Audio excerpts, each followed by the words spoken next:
Magandang araw sa inyo, Sir Red. Itago niyo na lang po ako sa pangalang Ged.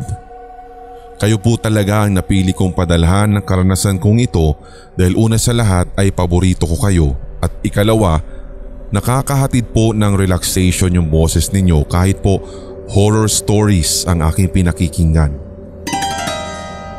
Medyo weirdo ang karanasan kong ito. Aaminin ko. Pero sana ay makuha ng inyong tigapakinig ang punto ng karanasan kong ito. Tunay po itong nangyari at nitong Mayo lamang po naganap. Medyo nanginginig pa nga po ako habang tinatype ang kwento kong ito. Ang lahat kasi ay nagsimula sa isang Facebook post. Nag-post po kasi ako sa Facebook ko noon. Pero may isa po akong hindi nagustuhan na comment. Dahil kabataan, talagang aaminin kong madali akong maubusan ng pasensya at madali ring uminit yung ulo ko sa mga ganong klaseng mga bagay. Yung comment po kasi niya ay masasabing nakakahiya at bastos para sa akin. Nag-send ako ng private message sa kanya. Galit na galit ako pero sinusubukan ko pa rin na magtanong sa kanya kung bakit niya ito ikinoment. Sir Red, hindi ko na po idedetalye yung mismong post at kung saang Facebook account para na rin sa ikapapayapa ko and deleted na rin po kasi iyon. So mayabang siyang sumagot matapos akong mag-PM sa kanya. Sinabi sa akin na tigilan ko daw siya at kung hindi ko daw titigilan na mag-send sa kanya ng kung ano-ano ay magsisisi daw ako.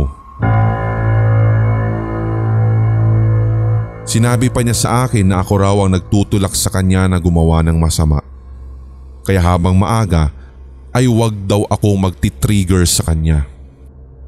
Siyempre, sinakyan ko lang yung mga sinasabi niya. Pinilit ko namang maging maintindihin nung time na iyon pero naiinis talaga ako. So patuloy kaming nagtalo at naging mainit ang usapan hanggang ang ending ay pareho kaming kumukulo ang dugo. Hindi ko na rin po i-attach yung screenshot ng convo namin at baka mamaya ay mapanood pa niya dahil tiyak kong nakikinig din siya sa inyo. Hanggang sa tinawag niya akong ineng. Nagulat ako kung bakit niya sinabi yun. Napaisip tuloy ako kung babae ba yung kausap ko kaya lalong nag-init ang aking ulo dahil kababaeng tao ay bastos magtawag ng kapwa. Hanggang sa nakaramdam ako ng mismong oras na iyon, Sir Red, na bigla akong nakatulog. Basta ang hirap pong ipaliwanag pero alam ko nagising yung diwa ko dahil naririnig ko pa yung mga tunog sa paligid ko. Alam ko rin na marami yung kinakausap ko nung time na iyon at talagang parang akong nanigas at hindi na makakurap. Talagang ramdam ko rin yung pagbukas ng aking isipan sa lahat ng sinasabi ng mga taong agad-agad ay nagsidagsaan at kinakausap ako. Habang nakatulala ako sa CP, yung sumunod na message nung taong iyon ay hindi ko natuloy nagawang replyan. As in pumasok sa isipan ko yung sinabi niya. Para bang ang gusto niyang puntuhin ay mas galit siya sa ginagawa ko. Agad ay tumagaktak yung pawis ko habang nagtataka kung anong klaseng kababalaghan ba ang nangyari. Muntik na rin akong mahimatay nung sabihin niyang papatayin daw niya ako. Hindi ako nakahinga agad pero nailabas ko sa pamamagitan ng luha ko yung nginig nung oras na yun. May sinabi pa po siya at bilang pagsisimula sa pananakot niya, nabasa ko yung alam mo ba yung kulam? Basta't walang sisihan kapag nangyari na yung hindi mo inaasahan. Ganon yung eksakto na chat niya sa akin, Sir Red. Sa mga salita niya na binitawan, ramdam ko na mas nagagalit siya. Para bang papatayin niya ako o isa sa mga mahal ko sa buhay. Yun ba yung tiyak yung mawawala ka dahil sa sinabi niya? Pinili na lamang daw po niya na pahirapan na lamang kami kaysa kunin yung buhay namin. Yung mga salitang gagapang kami sa sobrang kahirapan ay siyang nagpatulo ng luha ko talaga, Sir Red.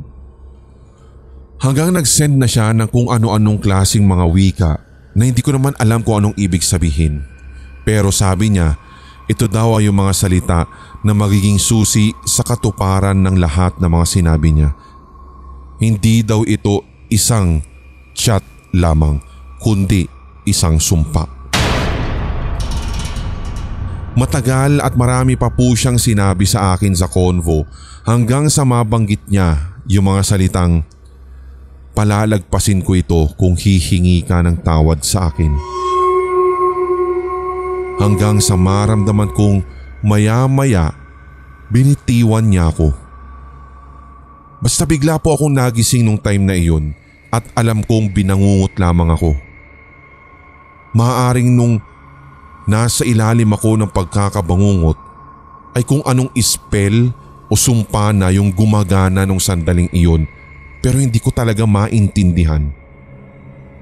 Hanggang sa nagising na nga ako at wala nang ibang laman yung isip ko kundi ang balikan siya at humingi ng tawad. So yun ang ginawa ko at taos puso talaga ang pagpapakumbaba ko.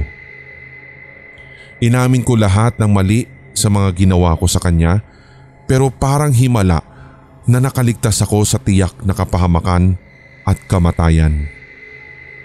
Pinatawad niya ako at hindi ako makapaniwala na parang bigla pong lumuwag yung kalooban ko. Nagkasundo naman kami at nakapag-usap ng mahinahon makaraan ang paghingi ko ng tawad. Pinaglaanan ko siya ng oras para makinig sa kanya at ganun din siya sa akin. Sa kabila nga din po na nangyari, gusto ko siya tuloy na maging kaibigan. Gusto kong mapalapit sa kanya. Gusto ko sanang matuklasan kung ano o kaya sino talaga siya. Sana po ay maisama sa kahit anong compilation o ma-feature man lang sa inyong channel ang kwento kong ito.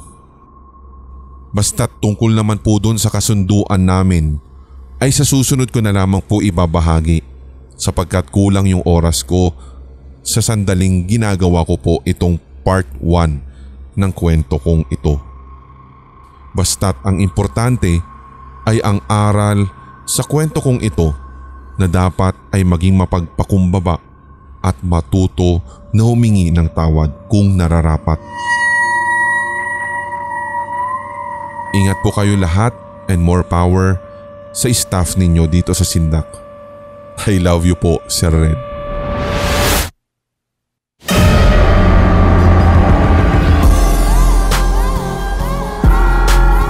At inyong napakinggan ang tampok na one-shot Tagalog horror story. I-like, mag-comment at i-share ang episode na ito sa inyong social media, mga certified kasindak. Huwag pahuhuli sa mga bagong kwentong katatakutan dito sa ating channel, kaya pindutin na ang subscribe button at ang notification bell. Hanggang sa susunod na kwentuhan dito sa Sindak Short Stories.